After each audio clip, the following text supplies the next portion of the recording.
वाला। तो अपन ने क्या किया था, परफॉर्मेंस ऑफ कॉन्ट्रैक्ट वाला चैप्टर चालू किया था। मीनिंग ऑफ परफॉर्मेंस की सर एक तो होता है जिस जिस पार्टी का जो जो काम है वो पूरा कर देना, that is what is performance of contract. ठीक है। तो परफॉर्मेंस में दो पार्ट्स में ये चैप्टर था कि सर एक्चुअल परफॉर्मेंस और attempted performance. Actual performance is कि सर सही में एक्स को वाई को घर देना था, उसने दे दिया। वाई को एक्स को 50 लाख रुपए देने थे, उसने दे दी। तो ये एक्चुअली परफॉर्म कर रहे हैं। एक होता है अटेम्प्टेड परफॉर्मेंस या offer to perform. Attempted performance को ऑफर टू परफॉर्म भी बोलते हैं। I am offering to perform my obligation under the contract. X को वाई को 1000 पेयर ऑफ शूज 1 महीने बाद बना के देने थे। तो 1 महीने बाद एक्स ने वाई को बोला I am offering to perform my obligation, 1000 जोड़ी बना के लाया हूं, I am offering to perform, kindly take them. तो this is what is attempted performance या ऑफर टू परफॉर्म। और या फिर इसको टेंडर ऑफ परफॉर्मेंस भी बोलते हैं। I am tendering to perform my obligation under the contract. तो सर यदि किसी व्यक्ति ने सही तरीके से वैलिडली टेंडर किया है अपना परफॉर्मेंस, सही तरीके से जैसी क्वालिटी का माल था उसी क्वालिटी का बना के लाया है, जिस लेदर का बोला था उस लेदर के, जिस साइज के बोले थे उस साइज के, जिस क्वांटिटी में बोले थे उस क्वांटिटी के शूज बना के लाया है। ठीक है। जिस तारीख को बोले गए थे उस तारीख के पहले पहले बना के दे रहा है आपको। तो ये सब वैलिड, ये सारी बातें होंगी तो वो वैलिड टेंडर ऑफ परफॉर्मेंस होगा। अदरवाइज वो non valid tender of performance होगा। अब यदि एक्स ने वैलिड टेंडर ऑफ परफॉर्मेंस किया है और वाई उसे गलत तरीके से एक्सेप्ट नहीं कर रहा है, तो एक्स अपने ऑब्लिगेशन से फ्री हो जाता है और ब्रीच ऑफ कॉन्ट्रैक्ट के लिए एक्स जिम्मेदार नहीं रहेगा। कभी भी एक्स जिम्मेदार ठहराया नहीं जा पाएगा, जबकि Y can be held responsible for that. ठीक है। तो मोड्स ऑफ परफॉर्मेंस में अटेम्प्टेड परफॉर्मेंस और टेंडर ऑफ परफॉर्मेंस या ऑफर ऑफ परफॉर्मेंस। ठीक है। अब लास्ट में अपन ने यहां तक कर लिया था। कोई उससे पहले अपन ने कर लिया था कि sir who can demand performance, कि सर जिसको प्रॉमिस किया गया है वो आदमी या फिर उसका ऑथराइज्ड एजेंट जो इस बिहाफ पे ऑथराइज्ड है। दूसरा legal representatives. Sir legal representatives उसके कर सकते हैं। यदि डेथ हो गई है तो एक्स और वाई के बीच में कॉन्ट्रैक्ट था, जनरल नेचर का कॉन्ट्रैक्ट था, है ना, for regular purposes which is not involving personal skills. याद आ रहा है आपको, मैंने पर्सनल स्किल्स का बात बताया था। तो which is not involving personal skills, तो वाई की डेथ हो गई तो वाई के एलआर्स आएंगे, उसको रिप्लेस करेंगे और ये कॉन्ट्रैक्ट पूरा किया जाएगा। और एक्स जो है, एक्स भी यदि मर जाता है तो एक्स को भी उसके लीगल रिप्रेजेंटेटिव जो हैं वो रिप्लेस करेंगे। ठीक है, number one. Number two, sir if the contract is involving personal skills और the contract is of personal nature. Personal nature का मतलब शादी करने का या ऐसा कोई कॉन्ट्रैक्ट है, तो सर इसमें यदि किसी पार्टी की डेथ हो जाती है तो वो वैलिड कॉन्ट्रैक्ट किस में कन्वर्ट हो जाएगा, कि सर वॉइड कॉन्ट्रैक्ट में कन्वर्ट हो जाएगा, अब उसे पूरा नहीं किया जा सकता है। ठीक है। तो सर यहाँ पर यदि किसी सिंगर को आपने 5 रात टाउन हॉल में सिंगिंग के लिए कॉन्ट्रैक्ट बनाया है और उससे पहले सिंगिंग से पहले उसकी डेथ हो जाती है, तो ऐसा नहीं होगा कि आप उसके लीगल रिप्रेजेंटेटिव को बुला के जबरदस्ती खड़ा कर देंगे कि अब इनके बिहाफ पे आप गाना गाइए। नहीं, जरूरी नहीं है उनमें वो स्किल्स हुई हो। ठीक है। तो ये अपन ने पढ़ा था। और कुछ केसेस में थर्ड पार्टी भी परफॉर्मेंस डिमांड कर सकती है, कि सर ये अपन ने कहाँ पढ़ा हुआ है, इंडियन कॉन्ट्रैक्ट एक्ट के चैप्टर कंसिडरेशन में। A person who is not a party to this contract can also enforce this contract into the court of law under certain exceptional circumstances। याद आ रहा है? Yes sir. तो sir वो कुछ exceptional circumstances में third party भी performance demand कर सकती है। ठीक है भाई? यस। चलिए आगे पढ़ते हैं। अब अपन को नेक्स्ट टॉपिक चालू करना है, what are the essentials of a valid tender of performance. कि सर एक वैलिड टेंडर ऑफ परफॉर्मेंस करने के लिए क्या क्या बातें जरूरी होती हैं। वैलिडली कि मैं एक्स वाई को बोल रहा है देखो मैंने 1000 पेयर ऑफ शूज आपको बना के देने का वादा किया था अंडर द कॉन्ट्रैक्ट, तो मैं वो दे रहा हूँ, I am offering to perform. तो ये जब टेंडरिंग ऑफ परफॉर्मेंस कर रहा है तो ये कब वैलिड टेंडर ऑफ परफॉर्मेंस होगा, ये कब वैलिड टेंडर ऑफ परफॉर्मेंस होगा? ये 5 चीजें जब होंगी तब वो वैलिड टेंडर ऑफ परफॉर्मेंस होगा। पढ़ना चालू कर भाई, कहाँ चला गया दक्ष अग्रवाल, पढ़ना चालू कर। Yes, sir. Essentials of valid tender. It must be unconditional, that is, according to the terms of contract. ठीक है, पूरा इट मस्ट बी अनकंडीशनल। जो आप टेंडर ऑफ परफॉर्मेंस या ऑफर ऑफ परफॉर्मेंस कर रहे हैं, इट मस्ट बी अनकंडीशनल। कैसे? कि सर मान लो हमारे एंसल ने कनव को बोला, एंसल और कनव के बीच में एक एग्रीमेंट हुआ कि सर 1000 पेयर ऑफ शूज बना के एंसल इसको देगा, पर्टिकुलर लेदर के, पर्टिकुलर साइज के, जो भी डिटेल्स हैं उस हिसाब से as per the terms of the contract. कब देगा? 30th ऑफ दिस मंथ को देगा। ठीक है सर। 30th को ये आता है एंसल और बोलता है ये देखो 1000 पेयर ऑफ शूज मैं दे तो दूंगा, लेकिन उससे पहले आपको मेरे को एडवांस पेमेंट करना पड़ेगा। कंडीशन डाल दी। जबकि जब कॉन्ट्रैक्ट हुआ था उसमें ये था कि ऐसी कोई बात नहीं थी, या फिर लिखा था कि मान लो माल सप्लाई होने के 5 दिन बाद। तो सर इसने क्या कंडीशन डाल दी, 1000 पेयर ऑफ शूज तो मैं दे रहा हूँ लेकिन कंडीशन ये है कि पहले आप सारे का एडवांस पेमेंट करो। या फिर ये और भी पॉइंट्स पढ़ते हैं अपन, आइए कि सर ऐसे कंडीशनल टेंडर ऑफ परफॉर्मेंस कोई वैलिड टेंडर ऑफ परफॉर्मेंस नहीं होता है। तो सर ऐसा करने से जरूरी नहीं है कि कनव उसे एक्सेप्ट कर ही लेवे टेंडर ऑफ परफॉर्मेंस को, क्योंकि यहाँ तो नई कंडीशन आ गई बीच में। ठीक है, तो in such a case it would not be considered as a valid offer of performance या tender of performance, और एंसल अपने ऑब्लिगेशन से फ्री नहीं होगा, अंडर द कॉन्ट्रैक्ट रिस्पॉन्सिबल होगा ब्रीच के लिए। सेकंड पढ़ भाई। must be at proper time and place. जो जो टेंडर ऑफ परफॉर्मेंस किया जा रहा है, it must be made at a proper time and proper place. It must be made at a proper time and proper place. कहने का मतलब कि सर मान लो कनव का ऑफिस जो है वो बोरीवली में, मान लो लिंक रोड पे है। ओके सर, तो सर प्रॉपर प्लेस का मतलब ये होगा जहां पर जनरली उसका ऑफिस है या गोदाम है। ठीक है, प्रॉपर प्लेस। मान लो एंसल और कनव किसी स्टेडियम में क्रिकेट मैच को देखने के लिए मिल रहे हैं। किसी स्टेडियम में आईपीएल का मैच चल रहा था, ब्रेबॉन स्टेडियम में। वहां पर एंसल कनव को बोलता है हाँ भाई दे दूं 1000 जूते तेरे को। अरे यहाँ कहाँ दे रहा है भाई, प्रॉपर प्लेस पे दे। और प्रॉपर टाइम कि sir usual business hours, usual business hours. Yes, कि सर कनव का वो गोदाम है वो 9 to 5 खुला रहता है। तो सर इस टाइम के बीच में तू टेंडर ऑफ परफॉर्मेंस कर रहा है तो वो बिल्कुल प्रॉपर टाइम पे किया हुआ है। रात को एंसिल 2 बजे आता है इसके कनव के घर पे, दरवाजा खटखटाता है और बोलता है 1000 शूज लाया हूँ, ले ले, वैलिड टेंडर ऑफ परफॉर्मेंस कर रहा हूँ, अभी तो दे रहा हूँ, बाद में ये भी नहीं दे पाऊंगा, नहीं तो तेरे पे इल्जाम आ जाएगा कि तूने मेरी टेंडर ऑफ परफॉर्मेंस को एक्सेप्ट नहीं किया तो तूने ब्रीच किया।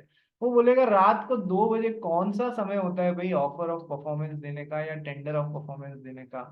रात को 2 बजे कौन सा, रात को 2 बजे कौन सा समय होता है?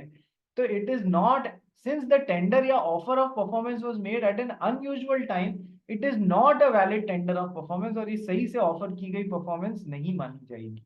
ठीक है, प्रॉपर टाइम और प्रॉपर प्लेस को लेके नियम अभी अपन को डिटेल में पढ़ने रहेंगे, आगे चैप्टर में आ जाएगा। पॉइंट नंबर 3 पढ़ गई। It must be made by person who is able and willing to perform the promise. देखो, टेंडर ऑफ परफॉर्मेंस ऐसे आदमी के द्वारा किया जाना चाहिए It must be made by a person who is able and willing to perform the promise. Who is able and willing to perform the promise. जिसमें ability है, लेके आया एंसल जेब में क्या मतलब अपने साथ में 700 पेयर ऑफ शूज ही लेके आया, जबकि कॉन्ट्रैक्ट 1000 पेयर ऑफ शूज का था। ठीक है, तो सर क्या उसकी एबिलिटी है 1000 पेयर ऑफ शूज सप्लाई करने की? नहीं सर, एबिलिटी है ही नहीं, क्योंकि रेडी 700 पेयर ऑफ शूज तैयार हुए हैं। ठीक है, तो sir it valid tender of performance must be made by a person who has the ability to perform। इसकी एबिलिटी नहीं है, इसलिए भले ही ये फट्टे मार रहा है कि 1000 पेयर शूज ले ले, यदि ये हाँ बोल भी देगा अच्छा करना कि हाँ ले आ, तो भी ये 700 से ज्यादा सप्लाई नहीं कर पाएगा। इसलिए क्या है, क्या ये वैलिड टेंडर ऑफ परफॉर्मेंस है? नहीं सर, ये वैलिड टेंडर ऑफ परफॉर्मेंस नहीं है। It must be made by a person who is able and willing to perform. जिसकी विलिंगनेस भी होनी चाहिए कि सर पास में है लेकिन वो परफॉर्म करने की विलिंगनेस नहीं रखता है, बस झूठ ही बोल रहा है कि 1000 दे दूं क्या। नहीं, ऐसा नहीं होगा। एबिलिटी भी होनी चाहिए और विलिंगनेस टू परफॉर्म भी होनी चाहिए। ठीक है, अनकंडीशनल। यदि आप ये जो फर्स्ट पॉइंट है कंडीशनल का, एक और एग्जांपल देखो कि सर एंसल को कनव को 1000 पेयर ऑफ शूज सप्लाई करने थे by 30th of this month. Okay, 30th को आके बोलता है मैं तेरे को 200 के इंस्टॉलमेंट्स में 5 बार में सप्लाई करूंगा। अरे कॉन्ट्रैक्ट में तो ऐसी बात थी नहीं, तू टेंडर ऑफ परफॉर्मेंस तो कर रहा है लेकिन तूने एक कंडीशन डाल दी। तूने एक कंडीशन डाल दी। सर क्या ये वैलिड टेंडर ऑफ परफॉर्मेंस हुआ? अपनी मर्जी से ये कर दिया? नहीं सर, ये थोपा नहीं जा सकता। हाँ कनव ऐसा करने को एक्सेप्ट कर लेता है तो एक अलग बात है, पर यदि कनव राजी नहीं होता है तो क्या ये एंसल के द्वारा वैलिड टेंडर ऑफ परफॉर्मेंस है? नहीं सर, एंसल के द्वारा वैलिड टेंडर ऑफ परफॉर्मेंस नहीं है। नेक्स्ट पॉइंट पढ़ना भाई। It must be made it must be made to proper person, that is promisee or his authorized agent. तो ये तो अपना क्लियर है ना कि सर टेंडर ऑफ परफॉर्मेंस करना किसको है? टेंडर ऑफ परफॉर्मेंस करना किसको है? कि sir tender of performance obviously कि सर प्रॉपर पर्सन को करना है। कौन? जिसे प्रॉमिस किया गया है। भाई मैंने कनव तेरे को 1000 पेयर ऑफ शूज देने का वादा किया था, तो या तो मैं अपनी टेंडर ऑफ परफॉर्मेंस तेरे को दूं, और हिज ऑथराइज्ड एजेंट, और हिज ऑथराइज्ड एजेंट, या फिर कनव ने इस बारे में किसी को अपॉइंट किया हो, दक्ष को, दक्ष जाके वो टेंडर करेगा अपनी परफॉर्मेंस, तो लेके आ जाना, एक्सेप्ट कर लेना यदि सब कुछ सही है तो sir in that case Anselm किसको अपनी टेंडर ऑफ परफॉर्मेंस कर सकता है? कि सर दक्ष को भी कर सकता है। ठीक है, नेक्स्ट नेक्स्ट फिफ्थ पॉइंट पढ़ लो। यदि टेंडर ऑफ परफॉर्मेंस, सुनो एक मिनट, यदि टेंडर ऑफ परफॉर्मेंस एंसल को देनी थी कनव या उसके ऑथराइज्ड एजेंट को, मार्केट में जाके किसी और थर्ड पार्टी को बोल रहा है, शुद्धि करतड़े को बोल रहा है अरे भाई हाँ वो मैं उसके लिए जूते लाया था यार, ठीक है दे दूं क्या? अरे ये कहेगी मेरा कोई लेना नहीं देना, मेरे को क्या ऑफर कर रहा है, जाके उसको पूछ जिसका काम है। ठीक है, तो ऐसा करने से एंसेल अपने ऑब्लिगेशन से फ्री हो जाएगा क्या? नहीं सर। क्या ये वैलिड टेंडर ऑफ परफॉर्मेंस मानी जाएगी जो इसने खरतड़े को की है? नहीं सर, बिल्कुल भी नहीं। ठीक है, नेक्स्ट फिफ्थ पॉइंट पढ़ भाई। It must give a reasonable opportunity to the promisee for inspection of goods. ऐसा नहीं है कि है ना एंसल एंसल को कनव को एक रीजनेबल अपॉर्चुनिटी देनी पड़ेगी माल को चेक करने का कि वो कॉन्ट्रैक्ट के हिसाब से है या नहीं है। इसको अपन क्या बोलते हैं? Reasonable opportunity for inspection of goods.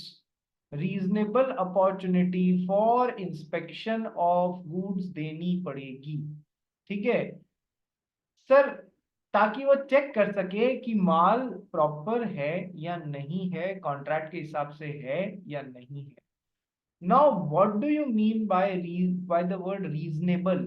अपन ने वर्ड रीजनेबल को पहले भी अपन ने वर्ड रीजनेबल पहले भी कॉन्ट्रैक्ट एक्ट में बहुत बार पढ़ा हुआ है कि सर रीजनेबल टाइम पीरियड के अंदर अंदर करना होता है, पढ़ा है ना? Yes sir.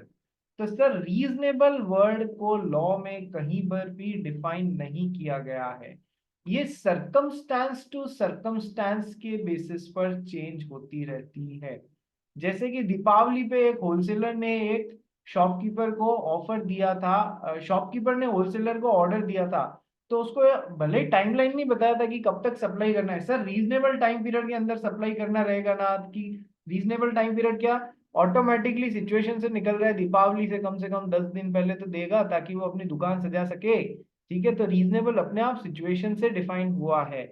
Reasonable word situation to situation base करता है। यदि मैंने आपको गोल्ड खरीदने का ऑफर दिया, गोल्ड के प्राइसेस रोज चेंज होते हैं ना, तो इधर रीजनेबल टाइम पीरियड एक्सेप्ट करने का क्या हुआ, 1 दिन 2 दिन, इससे ज्यादा ऊपर नीचे नहीं। नहीं तो गोल्ड के प्राइसेस ऊपर नीचे होके फिर उसका कोई मतलब नहीं रहेगा। ठीक है, इस तरीके से रीजनेबल वर्ड। तो सर क्या बोला है, एंसल जब कनक को माल सप्लाई कर रहा है ना और टेंडर ऑफ परफॉर्मेंस कर रहा है, तो सर उसे रीजनेबल अपॉर्चुनिटी देनी पड़ेगी टू कनक फॉर इंस्पेक्शन ऑफ गुड्स।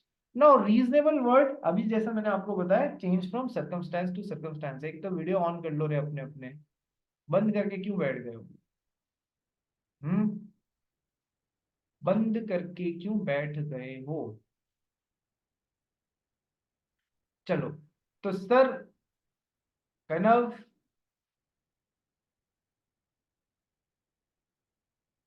अरे कनव,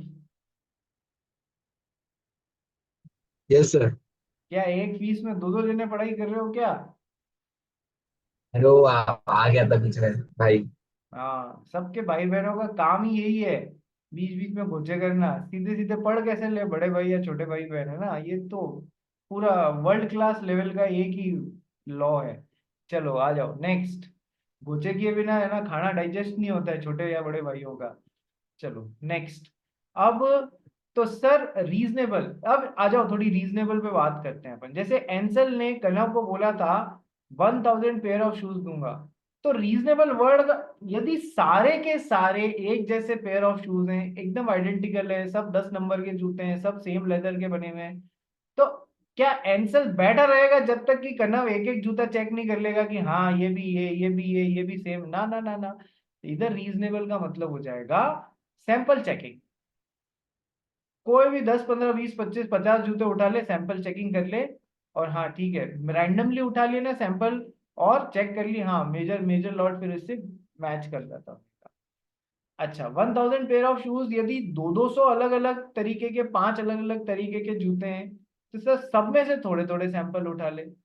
अच्छा, यदि है ना कोई चीज एंसल यदि कनव को सप्लाई कर रहा है जो हर चीज अलग ही हो, एज पर कॉन्ट्रैक्ट, मान लो 200 चीजें सप्लाई करने की बात हुई थी, जो हर चीज अपने आप में अलग है, तो फिर वहां वर्ड रीजनेबल का मतलब क्या होगा सर? वहां पर तो फिर हर चीज चेक होगी।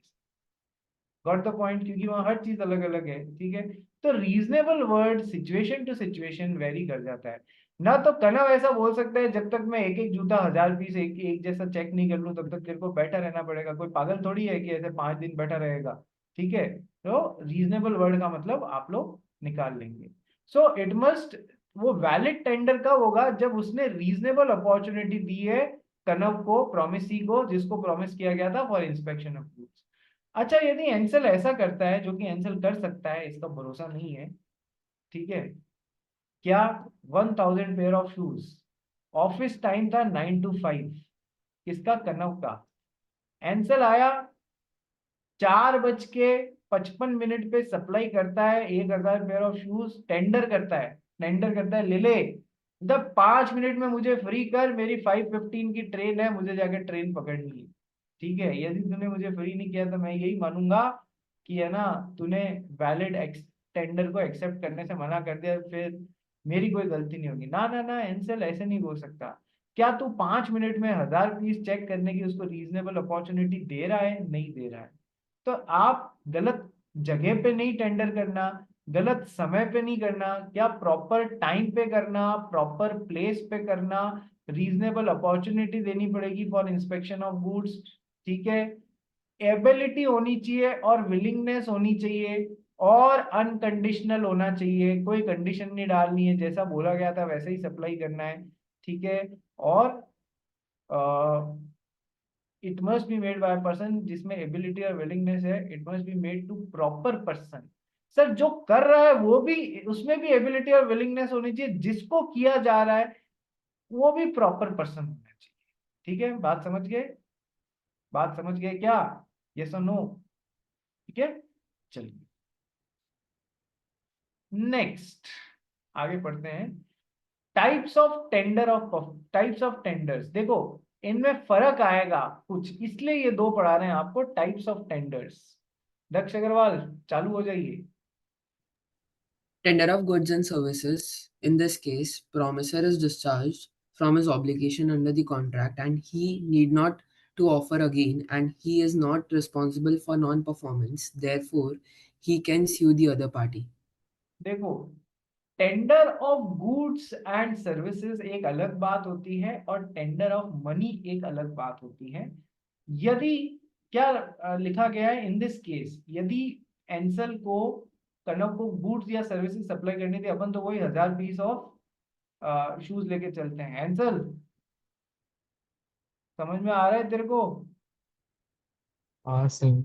आज तू तारे जमीन पे कैसे बैठा हुआ है, एकदम खोया खोया। हम्म, सब सही तो है?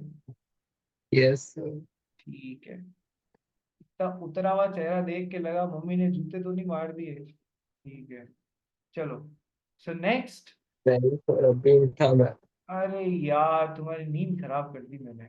चलो, tender of goods and services. Sir in this case, यदि एंसल ने कनव को प्रॉपर तरीके से टेंडर किया है, प्रॉपर तरीके से टेंडर ऑफ परफॉर्मेंस की कि भाई ले ले 1000 जूते, उसमें सारे पॉइंट्स कवर हो रहे थे, एक भी पॉइंट मिस नहीं हो रहा था, ठीक है, तो फिर क्या वो डिस्चार्ज हो जाएगा अपने ऑब्लिगेशन से यदि कनव ने नहीं भी ढंग से एक्सेप्ट किया तो? यस सर, अब Anselm breach of duty, breach of contract के लिए रेस्पॉन्सिबल नहीं रहेगा यदि उसने प्रॉपर टेंडर ऑफ परफॉर्मेंस किया है तो। So in this case promisor means Ansal is discharged from his obligations under the contract and he need not to offer again। वापस पूछ, यदि कनव ने वैलिड टेंडर को एक्सेप्ट करने में आनाकानी करी या कोई लैक्यूना रख दिया, तो उसे अब एंसल को वापस ऑफर देने की जरूरत नहीं कि अच्छा भाई वापस कर दूं क्या। He is not responsible for non performance, therefore he can sue the other party. इसलिए वो दूसरी पार्टी को भी स्यू कर सकता है।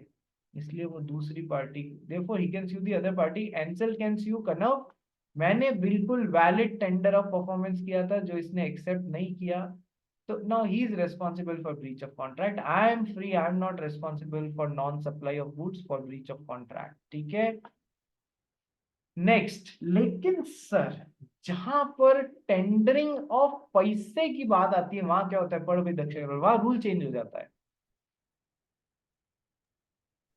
In this case, debtor is not discharged from his obligation and is liable to pay the debt, but he is not liable to pay any interest from date of tender, that is, interest on the debt, shall ceases to sum from the date of rejection of valid tender of money. देखो आओ समझते, बहुत अच्छा point है ये। मान लो अब कोई दूसरा ट्रांजैक्शन चल रहा है जिसमें दक्ष अग्रवाल को हमारे जश शाह को अंडर द कॉन्ट्रैक्ट इसने कोई माल सप्लाई किया था या इसको पैसे देने थे। He is offering 50 lakh rupees, देख मैं 50 लाख रुपए लेके आया हूं, एक्सेप्ट कर ले। तो ये टेंडर ऑफ मनी हो रहा है ना, यहाँ पर tender of goods and services थोड़ी हो रहा है, यहाँ पर टेंडर ऑफ मनी हो रहा है ना। I am offering to give you the money under the contract. जश ने कहा दक्ष भैया मुझे पता है आप बिल्कुल, आपकी नीयत में कोई खराबी नहीं है, आप परफॉर्म करने आए हैं, बट मामला क्या है, मैं मुंबई में नहीं हूँ अभी, मैं अभी किसी काम से बेंगलुरु गया हुआ हूँ, बैंगलोर गया हुआ हूँ, तो I won't be able to accept your tender. आप जब मैं वापस आऊँ ना, मैं 10 दिन बाद वापस आऊंगा, कुछ परचेजिंग करने गया हूँ अपने बिजनेस के लिए, तो जब मैं वापस आऊँ तब आप मेरे को ये 50 लाख रुपए थमा देना। Okay sir. सर अब इधर क्या है, देखो क्या लिखा हुआ है in this case, debtor, debtor means Daksh Agarwal is not discharge from his obligation. भले ही उसने सही सही पहले भी 50 लाख रुपए ऑफर कर दिए थे पर जज शाह ले नहीं पाया था। So debtor is not discharge from his obligation and is liable to pay the debt. वो अभी भी लायबल रहेगा 50 लाख रुपए लौटाने को। वो ये नहीं बोल सकता मैंने तो वैलिड टेंडर ऑफ परफॉर्मेंस कर दिया था, 50 लाख रुपए देना, उसने एक्सेप्ट नहीं किया तो अब मेरी गलती नहीं, मेरे को अब कोई 50 लाख रुपए देने की जरूरत नहीं। नहीं नहीं नहीं नहीं, ऐसे नहीं कर सकता। दक्ष अग्रवाल ने टेंडर ऑफ मनी कर रहा था ना, तो टेंडर ऑफ मनी में ही वोंट बी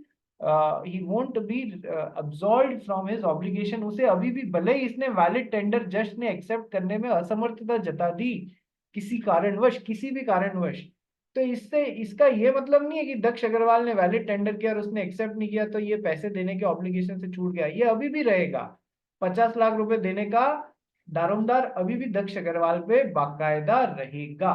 बट उसको फायदा क्या मिलेगा? But he Daksh Agarwal is not liable to pay any interest from the date of tender. That is, interest on the debt shall ceases to sum from the date of rejection of valid tender of money. कहने का मतलब कि sir दक्ष अग्रवाल ने 31/10/2025 को offer किया, ये बाहर था, इसने एक्सेप्ट नहीं कर पाया, ये 10 दिन बाद आया, 10/11/2025 को आया ये। तो क्या अब पैसा तो 10 दिन लेट जा रहा है, बट क्या उसमें दक्ष की गलती थी? नहीं सर, उसमें जज शाह असमर्थ था पैसे देने में। तो सर क्या इस 10 दिन का ब्याज भी देने के लिए दक्ष अग्रवाल की रेस्पॉन्सिबिलिटी रहेगी? नहीं सर, वो 10 दिन का इंटरेस्ट दक्ष अग्रवाल देने के लिए लायबल नहीं रहेगा। हाँ, दक्ष अग्रवाल की गलती के कारण हुआ होता तो फिर कुछ ना कुछ जज शाह डिमांड कर सकता था, पर ऐसा कोई कंपल्शन नहीं है यहाँ पर। उसकी तो गलती नहीं है दक्ष अग्रवाल की, वो तो प्रॉपर टाइमली दे रहा है। तो क्या जज उससे अगले 10 दिन का भी ब्याज मांग सकता है? नहीं, क्योंकि it was a valid tender of performance of giving ₹50 lakh.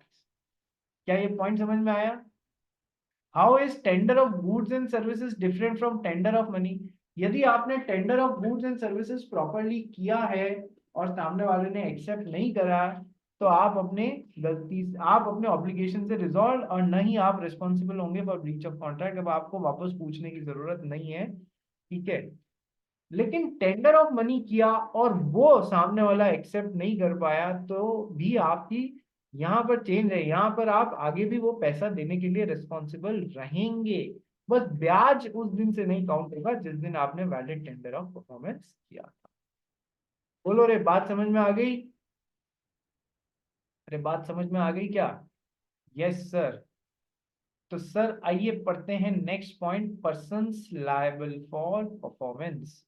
एक बार सेम लिंक पे रिज्वाइन कर लो, सेम लिंक पे रिज्वाइन कर लो।